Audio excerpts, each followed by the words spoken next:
All right, what's up, everyone? We're looking at the Sunday slate. We have a big slate for Draftkings. Fanduel is a little bit shorter with no 6 o'clock games on their main slate. But it's looking like a wild slate because Giannis is doubtful. And Draftkings did not price Middleton and Bledsoe and the rest of the team accordingly. Even if Giannis was in, they would still be way underpriced. So that game is going to be the first that you're going to have to consider a lot of players from. Even like a lot of the Suns players are at home. Should be a closer game, and they're also depleted with injuries, and they've been playing their starters. If last game was any indication, their starters are going to see a huge run.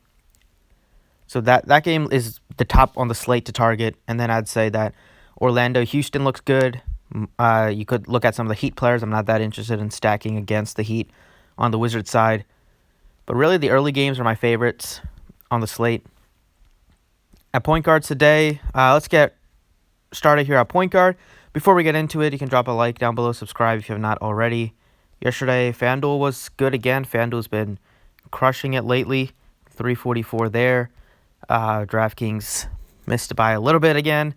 Looking to get that rolling today. So let's get started here at point guard. We have Harden, Luka, Westbrook. I prefer Westbrook now. I prefer Westbrook over Harden based on the price difference. I think I like him a little bit more than Luka today just based on the pricing, and I feel like he's just a little bit underpriced for the way he's been playing. He's been playing better than Harden. Harden is just absolutely awful right now, shooting the ball terrible. 2 of 11, 0 of 8 from 3, 3 of 13, 4 of 17 his last 4 games, and he played 45 minutes and they lost to Charlotte. Embarrassing performance by Harden. He had the quadruple double as he had 10 turnovers with the triple double, so definitely prefer Westbrook by far. But it's kind of a mute point because if you're going down at point guard today, there's a couple that are just priorities. The first one is going to be Eric Bledsoe, the first guy you plug in today, 5,400. Absolutely crushes it without Giannis out there. We'll see a good matchup. It's a little bit of a better spot for him as well facing this Phoenix team. It's also a revenge spot for him. If you remember, he was on the Suns a couple years ago, so he might have some revenge on his mind. But either way, Bledsoe is just the first guy you want. And the second guy you want is definitely Chris Middleton at 6,500. That's who you start your lineup with today. At shooting guard, I like Booker at 84, looks good. Butler looks good at 81. DeRozan looks good as well. And then I like some of these Magic players. They play a pretty tight rotation. Ennis starts, but he barely shoots. They started Westbrook, who also barely shoots. So the other 3 guys that start, Fultz, Gordon, Vucevic, take most of the shots as the starters. And you have Ross coming in and chucking off the bench. So both Ross and Fultz are solid options today with Fournier out once again. I prefer Ross just based on the upside that you have with him. He can easily go off and drop 40. Plus, he has that 50-point upside as well. He's scoring dependent, but his shot's falling right now, and I want to ride with that. Also, you got the bonuses for 3 points made on DraftKings, and he still sees good minutes even off the bench. I think that's a better spot for him. We won't have to compete with Vucevic and Gordon for shot attempts for at least some of his minutes. He does play alongside them a lot, but coming off the bench, you'll at least get some run without them, and where he will just have free range to shoot. So definitely Terrence Ross looks like a pretty solid option, 5,800. Power forward, we have Tatum looks okay at 95. It's a slower pace matchup. I don't think I'll have a ton of interest in that game just because some of the other games are so appealing. I definitely like Aaron Gordon. His price tag has come down a little bit. It's a good spot here against Houston. They play with no center, so Gordon should be able to get into the paint and do some of his work there. As lately he's been struggling shooting. He's 0 for his last 9 from distance. But if you know Aaron Gordon, he still continues to shoot threes. But really, he does a lot of his work inside the paint or in the mid-range. So I think it looks like a pretty good option. Price tag has come down a little bit. And then depending on some of these Cavs, they could take a look at Kevin Love if you want. But if Drummond's in, then Kevin Love's priced appropriately. Under about 6,000 if TJ Warren looks fine here, depending on if he's in. Covington looks good at 6,300. And then we're getting into Saric, looks pretty good at 56. No DeAndre Ayton, no Kelly Oubre. I believe Cam Johnson is still out. Want to confirm that. If that's the case, then we're going to see big minutes for We're going to see big minutes for once again Sarge and Baines. Sarge looks like a pretty good option at 5,600. I like him quite a bit at 56. Going to see good minutes. He played 38 against Portland. He shot the ball really well, but if you give him good minutes, and they are very banged up without DeAndre Ayton, there's just a lot of shots to go around and a lot of usage. So I feel like Sarge at 56 definitely has the upside. He's always been he's been a pretty solid producer, and now that they're just so depleted with injuries, really Sarge, Booker, and Baines are going to shoot the ball a lot. Rubio doesn't shoot a lot, and then Bridges is just like a 3-and-D guy. Over at center, I like Baines a lot. At this price point, it's a good spot for him. He's priced up a little bit, but 54 is still pretty inexpensive. For the minutes that he's going to get, 36 minutes, absolutely went off in the first quarter. 9 of 14 from distance, but it is a good spot for him because he's playing against another stretch 5 in Brook Lopez. So he will get the minutes.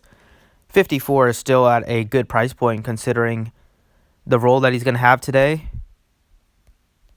And then at guard here, speaking of my pay-up option, I like Russell Westbrook to pay up for. He's 10K, pretty cheap. Definitely has the ability to get you over 6X here. He's done that quite a bit this year, and especially as of late. He rested yesterday, so he should be ready to go. And it's a fine spot against Orlando at home.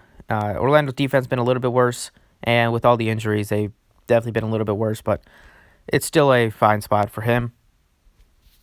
And I still have 56.50 left. I would say that some of the value plays to also consider on Milwaukee. I like Brook Lopez at 4,600. That's pretty cheap. He also gets a nice bump without Giannis out there, especially in terms of rebounding. And then depending on who starts here, Ilyasova has been starting every time Giannis has been out, but most of that was before they acquired Marvin Williams. I still think Ilyasova will start. If that's the case, I would definitely want him at 3K. If Marvin Williams starts, you can look at him at 3K. So one of them is definitely a good option. And it's kind of it. There's a lot of games on the slate, but there's only a couple there's like one that you want to get most of your players from, or at least like half of your lineup should come from the Milwaukee-Phoenix game. And then the other half you can sprinkle in. I like the Houston-Orlando game as well. Over on Fanduel here, it's different because they don't have the 6 o'clock game, so it's a 6-game slate.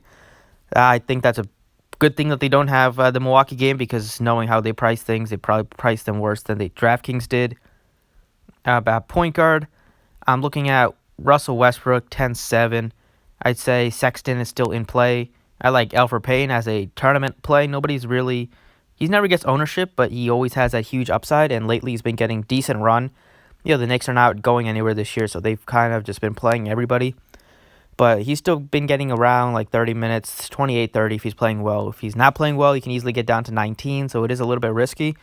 But I think he could be worth the risk on a shorter slate for FanDuel. But I really like Markelle Fultz. He's only 5K.